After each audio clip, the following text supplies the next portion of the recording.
عزیز دوستوں نمسکار. عزیز دوستوں، آج سے تقریباً 1 سال پہلے ان دو بھائیوں کی ایک دہشت تھی. پورے پاکستان میں ان کی دہشت تھی. سعد رضوی، انس رضوی. خادم حسین رضوی کے بیٹے ہیں. خادم حسین رضوی نے پاکستان میں بریلویوں کی پہلی ٹیررسٹ جماعت تحریک لبیک پاکستان بنائی تھی. اور ایک عالم کہتا تھا علامہ خادم حسین رضوی، لیکن اس کے بعد جب یہ خطبے دیتا تھا ایون مسجدوں میں بیٹھ کے، تو اس کی باتوں سے ایک جملے میں اگر 2 گالیاں نہیں ہیں تو اس کی بات کمپلیٹ نہیں ہوتی تھی. گالیاں اور مطلب ہیومیلیٹنگ لینگویج استعمال کرتا تھا سب کے لیے.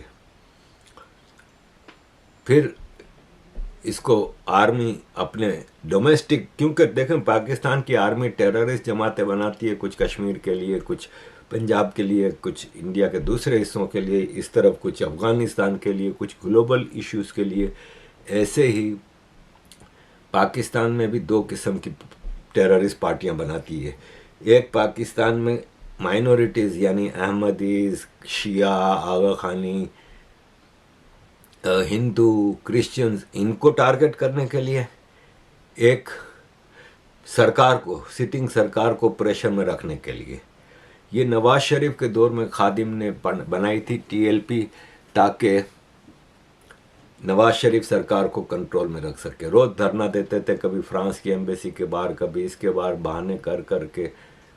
اور پھر نواز شریف کے بعد لوگوں نے سوچا کہ یہ عمران خان کے ساتھ اس کا گٹھ جوڑ ہے، لیکن پھر عمران خان کے دور میں انہوں نے پھر دھرنے دینے شروع کیے، کیونکہ عمران خان کی سرکار کو بھی کنٹرول میں رکھنے کے لیے یہ سب کرانا ضروری تھا. پھر واپس اب شہباز شریف کی سرکار آئی. پھر اب یہ ٹیررسٹ گروپ ہوتے ہیں نا، وہ آپ کے کنٹرول سے نکل جاتے ہیں جب ان کے پاس حد سے زیادہ پیسہ آ جائے، پاور آ جائے نا. کنگلے تھے یہ. خادم حسین رضوی ایک سرکاری کلرک تھا، اربوں روپے کی پراپرٹیاں اور مال بن گیا تو پھر ہتھے سے نکل جاتے ہیں. تو یہ 2 بھائی بھی کنٹرول سے باہر ہو گئے تھے. یہ سمجھتے تھے کہ اب ہم پاورفل ہیں، پبلک ہمارے ساتھ ہے. یہ جو خناس پاکستان کے لیڈرز میں آ جائے نا کہ وہ اب آرمی سے پاورفل ہیں، تو ایسا کبھی نہیں ہو سکتا. ایک وقت تھا جب ایک سویلین لیڈر آرمی سے زیادہ پاورفل تھا، وہ تھا بھٹو. کہ 71 کی جنگ کے بعد 93,000 فوجی پاکستان کو اس میں تھے، انڈیا کے قبضے میں تھے. اور ایک لمبا پاکستان کا ایریا، ویسٹ پاکستان کا، وہ بھی انڈیا کے پاس تھا. پاکستان ایک ذلت آمیز شکست کھا چکا تھا جنگ میں، آرمی کی حالت خراب تھی. اس وقت اگر بھٹو نے اپنی ایگوئسٹ، اپنی پرسنل خواہشات سے ہٹ کے سوچا ہوتا پاکستان کے لیے، تو وہ پاکستان میں ڈیموکریسی کو اسٹرانگ کر سکتا تھا. لیکن اس وقت اس کے اندر ایک ایگوئسٹ جاگیردار تھا. اس نے سوچا میں اب آرمی کو مضبوط کروں گا کیونکہ میرے انڈر میں رہے گی. نتیجہ دنیا نے دیکھ لیا. اس کے بعد تو آرمی نے کبھی کسی کو آگے بڑھنے کا موقع نہیں دیا. نواز شریف جب اپنے پہلے ٹرم میں اس کے دماغ میں آیا کہ اب میں اسٹرانگ ہوں، جہانگیر کرامت، آرمی چیف، یہ وہ، ان کو ہٹایا اس نے. نتیجہ یہ نکلا کہ دونوں کو ریزائن کرنا پڑا، آرمی چیف کو بھی، نواز شریف کو بھی. دوسرے ٹرم میں نواز شریف نے سوچا کہ میں مشرف کو ہٹا کے ضیاء الدین بٹ کو آرمی چیف بنا رہا ہوں.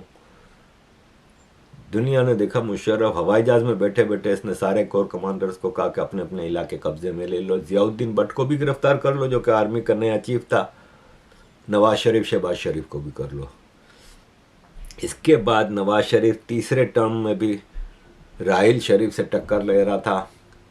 راحیل شریف نے 2 موومنٹ چلائیں. ایک شکریہ راحیل شریف پورا پاکستان میں بھر دی. دوسرا مودی کا جو یار ہے غدار ہے کیونکہ مودی جی آئے تھے لاہور. نواز شریف تیسری بار بھی ذلیل ہو کے نکلا اور اب اس کو واپس لانے کے لیے آرمی تیار بھی نہیں ہوئی. اس کا چاپلوس بھائی ہے نا جو سب کے بیٹھ کے جوتے چاٹتا رہتا ہے، اس کو لے کے آئے. یہی خناسی عمران خان کے دماغ میں آیا کہ میں آرمی سے پاور میں ہوں کیونکہ پبلک میرے ساتھ ہے. ارے پبلک مردار ہے بھائی, پبلک پاکستان کی مردار ہے. تو اینی وے ان دو بھائیوں کا بھی یہی ہوا. اب کہاں ہیں کسی کو نہیں پتا.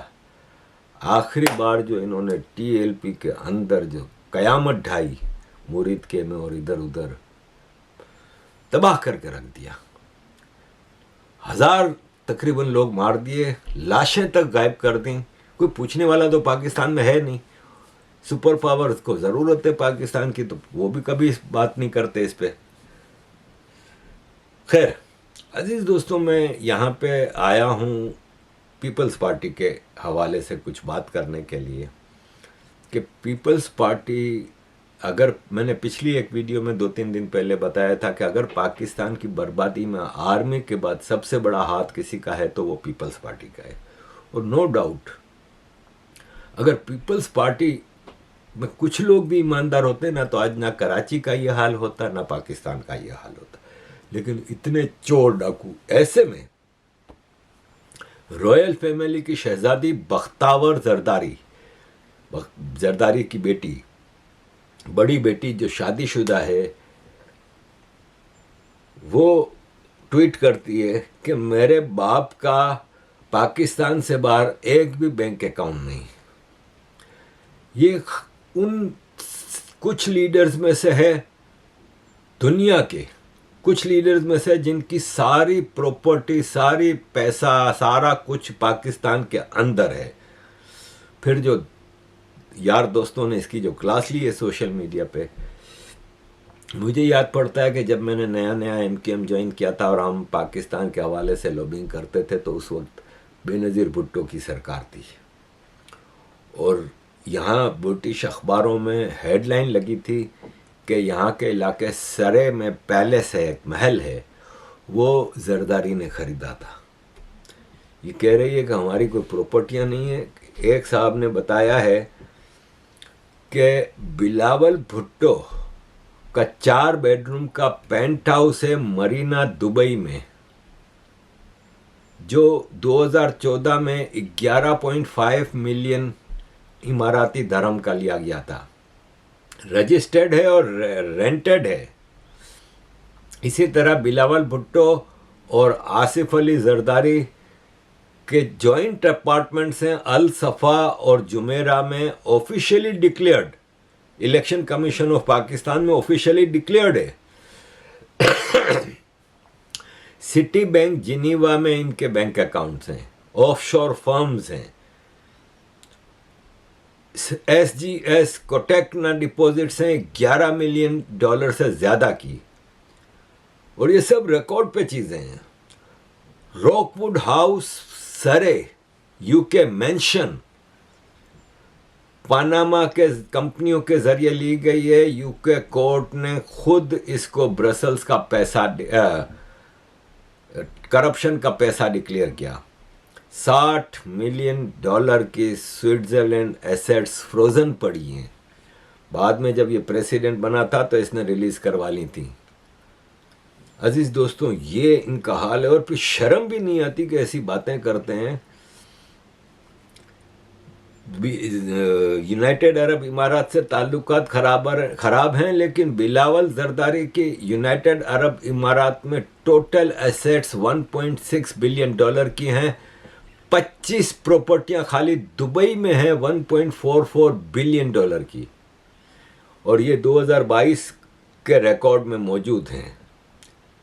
عزیز دوستوں, میں اس پہ اور کیا بولوں, ان سے زیادہ اچھا خالی چلو زرداری خاندان ہو, جب آپ ٹاپ پہ کرپٹ ہیں نا, نیچے سب کرپٹ ہوں گے.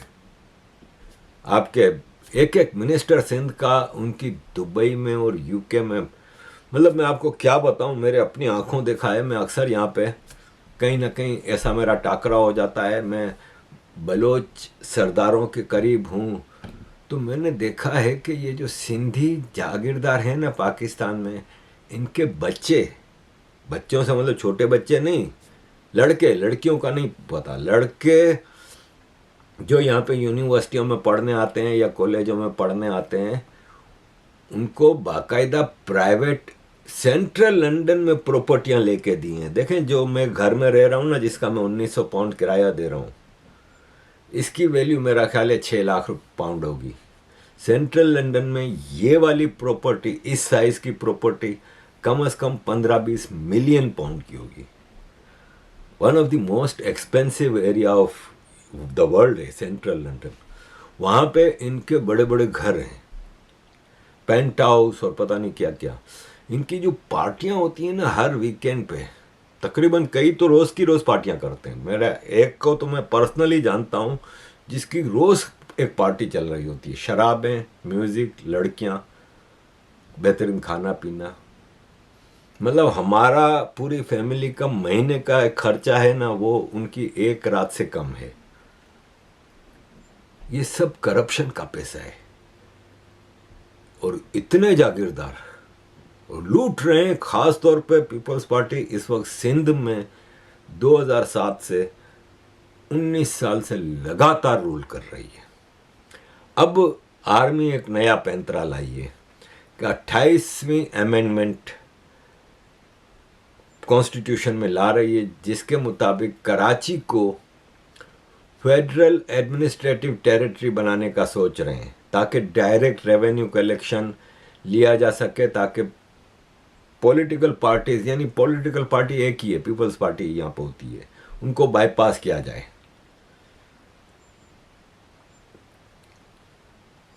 اور چائنا کو بھی اس سلسلے میں کوشش ہے کہ یہ چیز ہو جائے. اب کیا ہے کہ آج سے تقریباً 3-4 مہینے پہلے سہیل وڑائچ جو کہ ایک سینئر پولیٹیشین ہے، انہوں نے کہا تھا کہ تیاری کافی عرصے سے جاری ہے لیکن اب کھچڑی تیار ہے، بوتل سے جن باہر آنے والا ہے. اس نتیجے پر پہنچا گیا ہے کہ اب نئے صوبے نہیں بنتے تو یہ ملک چل ہی نہیں سکتا. مقتدرہ میں یہ سوچ گزشتہ کئی برسوں سے پیش آئی ہے. پیپلز پارٹی کو سمجھا دیا گیا ہے کہ نئے صوبے ایڈمنسٹریٹو بیس پہ بنیں گے، ریلیجیس یا ایتھنک لنگوسٹک بیس پہ نہیں بنیں گے. اس سے پنجاب کو بھی ڈیوائیڈ کیا جائے گا. ایک آئیڈیا فلوٹ ہو رہا ہے کہ 12 پروونسز 4 کی جگہ کر دیں، یا 20 بھی کئی جگہوں پہ آیا ہے، جس میں سندھ کو 3-4 پروونسز میں، پنجاب کو 4-5 پروونسز میں، کے پی کو 2-3 پروونسز میں، بلوچستان کو 3-4 پروونسز میں کر کے تو ہم بلوچستان کے ایشو کو بھی کنٹرول میں لے لیں گے، کیونکہ وہ پھر ایک پروونس رہے گا نہیں. کے پی بھی ہمارے کنٹرول میں رہیں گے. لیکن کراچی سندھ کی شہر ہے. یہ شیلا رضا ہیں، پیپلز پارٹی کی ایکس اسپیکر بھی رہی ہیں سندھ اسمبلی کی، اور پیپلز پارٹی کی ایک یوتھنی ہے. کہتی ہے کراچی کو اگر فیڈرل اتھارٹی میں دیا گیا تو سول وار ہو جائے گی.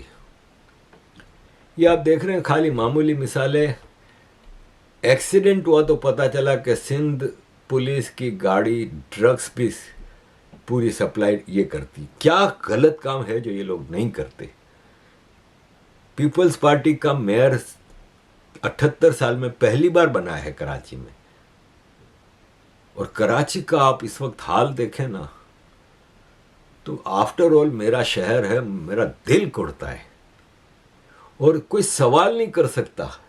سوال کرتے ہیں تو غدار، ٹیررسٹ، پتہ نہیں کیا کیا بنا دیتے ہیں. یہ آپ کو 3 منٹ کی ویڈیو میں دکھا رہا ہوں، ذرا سنیے. جواب جیسے پیپلز پارٹی کو دے رہے ہیں، بڑا ویل ریسرچ اسپیچ ہے. چھوٹے بھائی، پیارے بھائی مرتضیٰ وہاب، ایک چینل کا پلیٹ فارم استعمال کرتے ہوئے آپ نے مجھ سے کچھ سوال کیے. تو شہزادے میرے بھائی، آپ کراچی کے عوام کے ٹیکس کے پیسوں سے تنخواہ لیتے ہیں، اس لیے کراچی والے آپ سے سوال کرتے ہیں. آپ مجھ سے کس کیپیسٹی میں سوال کر رہے ہیں یہ مجھے بھی نہیں پتہ. دوسری بات یہ ہے کہ سوال پر، تنقید پر غصہ نہ کیا کریں، اس لیے کہ آپ میئر کراچی ہیں. اور مجھ پر آپ نے الزام لگایا کہ میں کسی جماعت کی پراکسی ہوں. تو بھائی، جس جماعت کی آپ نے بات کی، آپ اس سے میرا کوئی تعلق ثابت کر دیں، میں آپ کو انعام دوں گا. نہ میں کبھی ایم کیو ایم کے ساتھ رہا، نہ کبھی ایم کیو ایم کا حامی رہا، اور نہ کبھی رہوں گا. تو یہ بات سمجھ لیں کہ آپ ایم کیو ایم کے پیچھے نہیں چھپ سکتے. آپ سے آپ کی کارکردگی پر سوال کیا جائے گا اور آپ کو جواب دہ ٹھہرایا جائے گا. اگر آپ جواب نہیں دے سکتے تو یہ سستا جوکس آپ مارتے ہیں. ایک صحافی کی ویڈیو میں نے دیکھی, آپ اس سے بڑے تکبر سے حقارت آمیز لہجے میں بات کر رہے تھے. اگر آپ اس طرح بات کریں گے اور آپ جواب نہیں دے سکتے تو بھائی کرسی چھوڑ دیں. اگر آپ میئر ہیں تو آپ سے سوال کیا جائے گا. آپ کا خیال ہے کہ میں صادق خان سے یا زہران ممدانی سے سوال کروں کراچی کی برے حالات پر؟ تو پہلے تو ایم کیو ایم کے پیچھے چھپنا چھوڑ دیں. ایم کیو ایم کی جو کارکردگی ہے وہ سب کے سامنے ہے. ایم کیو ایم نے کراچی کو کیا دیا, کس تباہی میں دھکیلا, کتنے برے حالات میں کراچی والے رہے, اس سب کو بار بار رونے سے کوئی فائدہ نہیں ہے. آپ سے آپ کی کارکردگی پر سوال کیا جائے گا, آپ کے کام پر سوال کیا جائے گا. یاد رہے کہ میئر آپ اب بنے, اس سے پہلے آپ بطور ایڈمنسٹریٹر یہی فیسلٹیز, یہی پاورز انجوائے کرتے رہیں. تو میرے بھائی, چھوٹے بھائی, پیارے بھائی, غصہ چھوڑو. ایک تو صحافیوں سے بدتمیزی نہ کیا کرو. میں نے دیکھا 2-3 پریس کانفرنسز میں آپ صحافیوں سے بدتمیزی کرتے, پلیز اب مت کرنا. سوال کیا جائے گا تحمل سے, خندہ پیشانی سے سوال سنو, مسکراؤ, کام کرو یار. دوسری بات یہ کہ مجھ پر یا دوسرے صحافیوں پر کسی پارٹی کا ہونے کا یا ان کی پراکسی ہونے کا الزام لگا کہ کوئی فائدہ نہیں ہوگا, کیونکہ میں آپ کو چیلنج کر رہا ہوں. آپ یہ کہیں ثابت نہیں کر سکتے کہ جس پارٹی کی آپ بات کریں, کسی بھی پارٹی سے آپ میرا کوئی تعلق کبھی ثابت کر سکیں. تو ان فضول باتوں میں نہ پڑیں, کام پر توجہ دیں. کوشش کریں کہ آپ کے کام کی بنیاد پر آپ کی تعریف کی جائے. اور یہ جو آپ کی ٹرول بریگیڈ ہے جو روزانہ آ کر میری تنقید کے جواب میں گالیاں دیتی ہے, آپ کے خیال میں ان سے ڈر جاؤں گا؟ آپ کے خیال میں صحافی ان گالیوں سے, اس ٹرولنگ سے ڈر جائیں گے جو آپ کی پارٹی کر رہی ہے؟ میں نے 1-2 اسکرین شاٹ آپ سے شیئر بھی کیا, آپ کو پتہ ہی ہوگا میں کس کی بات کر رہا ہوں. 1-2 نہیں, ہزاروں لوگ آ رہے ہیں. ایک صاحب آسٹریلیا میں رہ رہے ہیں, وہ آ کے مجھے ٹرول کر رہے ہیں. وہ کراچی میں بھی نہیں رہتے. ایک آدمی دادو میں بیٹھا ٹرول کر رہا ہے. بھائی میں کراچی والا ہوں, میں جانتا ہوں کہ آپ بھی کراچی والے ہیں. میں آپ کے کراچی والے ہونے پہ شبہ نہیں کر رہا, لیکن کراچی کو جن مسائل کا سامنا ہے, آپ کراچی کو پیرس سے, لنڈن سے, نیو یارک سے تو کمپیئر کرنا تو بہت دور کی بات. آپ لاہور سے, اسلام آباد سے, جو پاکستان کے دیگر 2 بڑے شہر ہیں, ان سے بھی کمپیئر نہیں کر سکتے. پلیز حوصلہ کرو, مسکراؤ, غصہ نہ کرو, جیتے رہو. ہم تمہارے ساتھ ہیں, ہماری مدد چاہیے, ہماری مدد لو. لیکن یاد رکھو کہ کراچی کے حالات واقعی بہت بڑے, بہت برا حال ہے کراچی کا. یوں سمجھو کہ بارش ہوتی ہے, میئر کراچی سڑک پر نظر آتا ہے, پانی صاف کر رہا ہے. یہ اس کا کام نہیں ہے. ایک ایسا سسٹم ہونا چاہیے کہ بارش ہو تو لوگ انجوائے کر رہے ہوں, ڈر کے گھروں میں نہ بیٹھے ہو, میئر نہ بول رہا ہو گھر سے نہ نکلیں, اننیسیسری پینک نہ پھیلائیں. ٹھیک ہے یہ مسائل ہیں, ٹھیک ہے پچھلے نے کوئی کام نہیں کیا, لیکن آپ نے کام کرنا ہے. ہم آپ کے ساتھ ہیں, آگے بڑھیں اور یہ رونا دھونا چھوڑیں. خندہ پیشانی سے, تحمل سے تنقید برداشت کرنا سیکھیں. اللہ حافظ. عزیز دوستوں, آپ کی سپورٹ, اگر آپ سمجھتے ہیں کہ میرا کام اچھا ہے, میں ہیومن رائٹس کے فیلڈ میں پروڈکٹیو کام کر رہا ہوں, جیسا کہ آپ نے دیکھا تھا ابھی جنیوا میں میرے ساتھ کیا ہوا. پاکستان نے مجھے نمبر 1 رو کا ایجنٹ بنا دیا ہے پورے پاکستانیوں میں سے. میں اس وقت ٹاپ کا رو ایجنٹ ہوں, ڈائریکٹر ہوں, پتہ نہیں کیا ہے. اب رو تو میرے ساتھ کچھ نہیں کر رہی, لیکن میرا کام اتنا اسٹرانگ ہے, تو اس کو اسٹرانگ کرنے کے لیے, کنٹینیو کرنے کے لیے مجھے آپ کی سہایتا کی ضرورت ہے. تو kindly keep supporting. Thank you. اب عزیز دوستوں, کیا راستہ رہ گیا ہے عام سندھیوں کے لیے, کراچی آئٹس کے لیے؟ دیکھیں, جو الگ کرنا چاہ رہا ہے نا کراچی کو سندھ سے, ان کی نیت پہ تم میں کبھی بلیو کر ہی نہیں سکتا نا, کیونکہ سب سے بڑی پرابلم تو وہی ہے, آرمی. ویسے ہی آدھا کراچی تو کنٹونمنٹ ہے, ان کے پاس ہے. تو آپ کراچی کی یا سندھ کی ہمدردی میں نہیں کر رہی ہے سب, آپ اپنی لوٹ مار کو زیادہ بڑھانے کے لیے کہ پیپلز پارٹی کو کیوں اتنا شیئر دیں. تو اس لیے ہمیں سندھ سے کراچی کو الگ کرنے کا تو میں تو کبھی بھی سپورٹ نہیں کرتا. اس کا فائدہ کسی کو نہیں ہے, نقصان کراچی والوں کا ہے. کوئی یہ کہتے ہیں نا کہ یہ پیپلز پارٹی کو ہٹا کے اگر کراچی فیڈرل اتھارٹی میں چلا جائے گا تو کراچی ترقی کرے گا. گھنٹہ ترقی کرے گا. یہ آرمی نے کبھی ترقی کرنے دی ہے؟ آرمی صرف لاہور کو ترقی دیتی ہے, کیونکہ یہ ان کا ایریا ہے, پنجابیوں کا علاقہ ہے.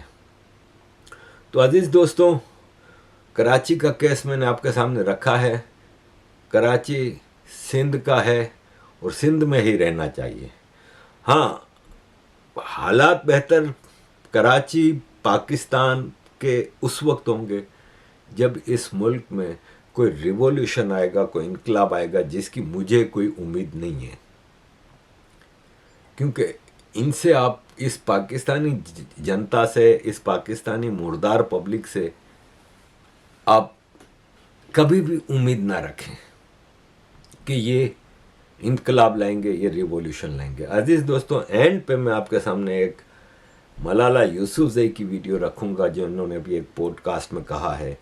آپ نے دیکھا ہوگا کہ میں ملالہ یوسفزئی کا سب سے بڑا کرٹک رہا ہوں، اور ابھی بھی ہوں، کیونکہ میں سمجھتا ہوں کہ ان کو جو موقع ملا، ان کو انٹرنیشنل ریکگنیشن ملی، انٹرنیشنل فنڈنگ ملی، پاور ملی کچھ کرنے کی. ان کو کہیں امریکہ میں کچھ کرنے کی ضرورت کے لیے نہیں تھا، یا یورپ میں یا سعودی عرب میں نہیں تھا. ان کو پاور اور پیسہ ملا کہ آپ افغانستان اور پاکستان میں گرلز ایجوکیشن اور دوسرے سوشل سیکٹرز میں آپ محنت کریں. اب میری کرٹیسزم یہی ہوتی تھی کہ یہ ہالی ووڈ کی فلموں کی طرف جا رہی ہیں اور یہ دوسری چیزوں کی طرف. ہو سکتا ہے، مجھے ان کا زیادہ نہیں پتا کہ اگر یہ گراؤنڈ پہ ان کی کوئی پروجیکٹ چل رہے ہیں، ظاہر اتنا پیسہ جب لوگ انویسٹ کر رہے ہیں دنیا میں ان کے پاس، تو اس کا جواب بھی مانگتے ہوں گے نا، تو ان کے پاس کچھ تو پروجیکٹس ہوں گے. لیکن اس کے جواب میں کسی کو بھی یہ کہہ دینا پاکستان میں آسان ہو گیا ہے کہ یہ فلاں کی ایجنٹ ہے، امریکن ایجنٹ ہے، یہودی ایجنٹ ہے، فلاں، اس چیز کا میں مخالف ہوں. میری کرٹیسزم یہ ہے کہ آپ کی اپنی لائف ہے. اگر آپ ہالی ووڈ کا بھی کوئی پروجیکٹ کرنا چاہتے ہیں، اس کا مطلب یہ نہیں ہے کہ آپ ساری زندگی اب انہی سوشل لائف میں گزاریں گے، سوشل ورک میں گزاریں گے. آپ کی اپنی بھی پرسنل لائف ہے، آپ نے شادی کی ہے، آپ کی اپنی لائف ہے، ٹھیک ہے، اس طرف بھی جائیں. لیکن آپ کی جو سوشل ورک کی جو ویزیبلٹی ہے نا، وہ زیادہ نظر نہیں آتی، کیونکہ آج کل سوشل میڈیا کے اس میں آپ اگر ہالی ووڈ میں کسی فلم کی پروموشن کے لیے جاتی ہیں یا کچھ کرنے جاتی ہیں تو فوراً، لیکن آپ کا گراؤنڈ پہ کیا ورک ہے. میں صرف یہ مشورہ دینا چاہوں گا کہ ملالہ یوسفزئی کے جو سارے ورکس ہیں نا، وہ میں جہاں تک میری اپنی انڈرسٹینڈنگ ہے، ان کے فادر ضیاء الدین یوسفزئی صاحب ہیں، وہ دیکھتے ہیں.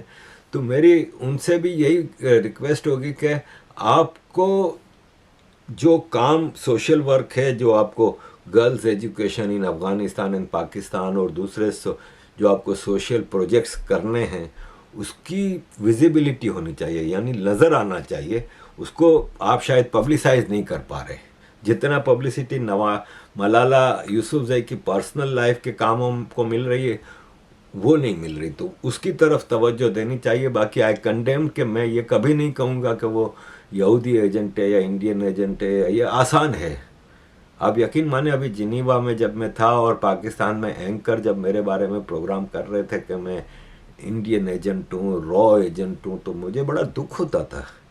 اگر میں ہوتا نا را ایجنٹ تو مجھے دکھ نہ ہوتا.